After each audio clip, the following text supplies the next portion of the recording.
Hello everyone, welcome back in my YouTube channel. आज मैं आपको पढ़ाने वाली हूँ क्लास 10th इंग्लिश की 4th poem how to tell wild animals, written by Caroline Wells. तो चलिए इस पोएम को हम रीड करना शुरू करते हैं। सबसे पहले पढ़ेंगे हम पोएट के बारे में, मतलब अबाउट द पोएट। तो Caroline Wells June 18, 1862 to March 26, 1942 was an American writer and poet. तो कैरोलिन वेल्स जो कि एक अमेरिकन लेखिका थी और उसके साथ साथ वो एक कवि भी थी। उनका जन्म 18 जून 1862 ईस्वी में हुआ था और उनकी मृत्यु 26 मार्च 1942 ईस्वी को हुई थी। She is well known for her poems. उन्हें उनकी पोएम्स, उनकी कविताओं के लिए बहुत जाना जाता है। Her poems are also featured in CBSE books of India. और उनकी जो पोएम्स है, उनकी जो कविताएं हैं, उन्हें CBSE बुक्स में भी ज़रूर ऐड किया जाता है। अबाउट द पोएम, मतलब कि इस पोएम में हमें क्या समझाने की कोशिश की गई है, इसके बारे में पता करते हैं। In the poem the poet has explain the characteristics of various wild animals in a very funny way. तो इस कविता में जो लेखिका हैं, उन्होंने बहुत ही अच्छे से वाइल्ड एनिमल्स को के बारे में हमें बहुत अच्छे से बताया है और बहुत ही ज़्यादा फ़नी वे में बताया है। She has used languages in a way that it generates humor।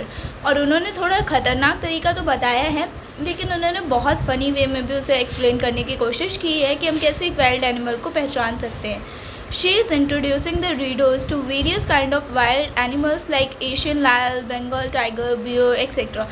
और उन्होंने एशियन लायन, बंगाल टाइगर और बियर के बारे में भी बहुत अच्छे से कैरेक्टराइज़ किया है उन्हें, explaining each of the animal in a very humorous way. और बहुत ही ज़्यादा अच्छे ढंग से उन्होंने सारे एनिमल्स के बारे में बताया है। तो चलिए अब हम अपनी पोएम के एक्सप्लेनेशन को स्टार्ट करते हैं। If ever you should go by chance to jungle in the east, and if there should to you advanced a large and tawny beast, if he roars at you as you are dying, you will know it is the Asian lion। So वो कहती हैं कि अगर आप कभी भी, मतलब संयोगवश कभी भी चांद से आप पूरब के जंगलों में, मतलब ईस्ट के जंगल्स में आपको जाना हो और वहाँ पर आपको एक लंबा भूरे पीले रंग का जानवर देखे जो आपकी ओर आगे बढ़े, और जैसे ही वो आप पे दहाड़े तो आपको ऐसा लगे जैसे आप मरने ही वाले हो, तो आप जान जाएं कि वो एक एशियन लायन, मतलब कि एशियाई शेर है। और if some time when roaming round a noble wild beast greets you with black stripes on a yellow ground, just notice if he eats you. This simple rule may help you learn the Bengal tiger to discern.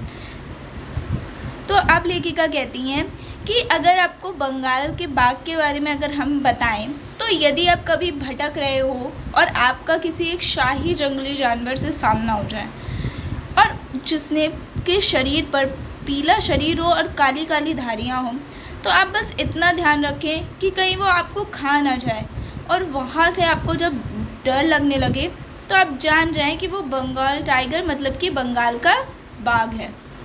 If strolling forth a beast you view, whose hide with spots is peppered, as soon as he leapt on you, you will know it is the leopard. Till do not go to roar with pain, he will only leap and leap again। तो वो कहती हैं कि जब भी आप कहीं पे जा रहे हो, टहल रहे हो, और वहाँ पे आपको एक जानवर दिख जाए जिसका जो शरीर है उस पर वो पेपर, मतलब कि मिर्च की तरह, काली काली मिर्चों की तरह वहाँ पे उसके शरीर पर वो डॉट डॉट्स हों ब्लैक कलर के, और वो जैसे ही आपको देखे और आपके ऊपर लेटने लग जाए तो समझ जाएं कि वो कौन है। तो वो एक लेपर्ड है, मतलब एक तेंदुआ है। और अगर आप अपने दर्द के मारे कहलाएंगे भी तो भी वो कुछ नहीं करेगा, सिर्फ और सिर्फ आपके ऊपर छलांग लगाता रहेगा, कूदता रहेगा। If when you are walking round your yard you meet a creature there who hugs you very very hard, be sure it is a bear। If you have any doubt I guess he will give you just one more kiss। तो वो कहती हैं कि जब आप अपने बाहर आंगन में, यार्ड में घूम रहे हो और वहाँ पर आपको एक ऐसा प्राणी मिल जाए, एक ऐसा क्रिएचर मिल जाए जो आपको बहुत ज़ोर से गले लगा ले, तो आप बिलीव कर लीजिएगा, विश्वास कर लीजिएगा कि वो एक भालू है। लेकिन अगर आपको तब भी कोई डाउट हो, कोई संदेह हो, तो आपके ऊपर जब फिर से वो आपको एक बार फिर से प्यार से ही स्पर्श करे तो आपको समझ जाना है कि वो भालू ही है। Though two distant guys, beast of prey, a novice might nonplus, the crocodile you always may tell from the hyenas. Hyenas came with merry smiles, but if they weep, they are crocodiles. तो वो कहती हैं कि जिस भी व्यक्ति को जानवरों के बारे में ज़्यादा नहीं पता है और वो उनको पहचानने में थोड़ी गलती कर देता है, तो वो भी लकड़बग्घे और मगरमच्छ को ही पहचान कर सकता है, उनमें अंतर पता कर सकता है। इसलिए क्योंकि जो लकड़बग्घा होता है वो हमेशा मैरी स्माइल्स मतलब कि बहुत ही ज़्यादा हंसी लेते हुए प्रसन्नता से वो आता है, और जब भी कोई क्रोकोडाइल आता है तो वो हमेशा आंसू बहाते हुए दिखाई पड़ता है। The true chameleon is small, a lizard sort of thing. He hasn't any ears at all and not a single wing. If there is nothing on the tree, it is the chameleon you see. So वो कहती हैं कि अगर एक असली का गिरगिट हो तो वो एक छिपकली के भांति होता है, छोटा सा, लेकिन उसके कोई कान नहीं होते, उसका एक भी पंख नहीं होता। और अगर आपको ये लगे कि ट्री पे मतलब पेड़ पे कुछ भी नहीं है तो समझ जाएं कि वहाँ पे एक गिरगिट ज़रूर है। सो यहाँ पे हमारी ये जो एक्सप्लेनेशन है पोएम की कंप्लीट हो जाती है। अब हम इसकी वर्ड मीनिंग, सेंट्रल आइडिया और MCQs को करेंगे। तो चलिए इस वीडियो को हम यहीं पे ख़त्म करते हैं, तो मिलते हैं नेक्स्ट वीडियो में। Thanks for watching, bye bye.